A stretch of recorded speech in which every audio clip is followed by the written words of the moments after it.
दीर्घ दिन छात्र जीवन जिते सम्बलपुर छात्र थी जनरल सेक्रेटरी थी जीएम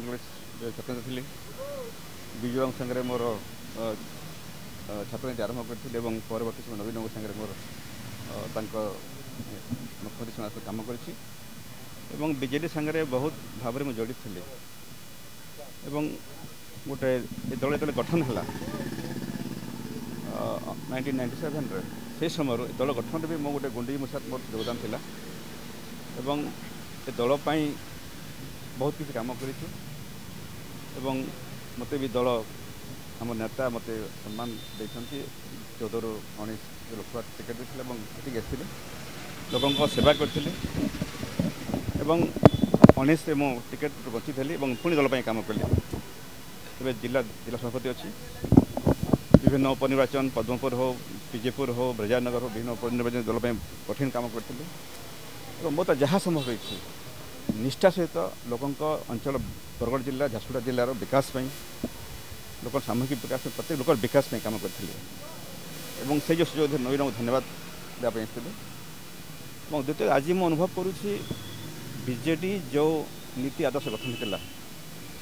से आभिमुख्य कहीं ना कहीं दल ना एवं आज मु अनुभव कली दल में मो भाया गोटे उच्च शिक्षित व्यक्ति जो दलपाई निष्ठावर कम था करी आवश्यकता ना मु फिल कली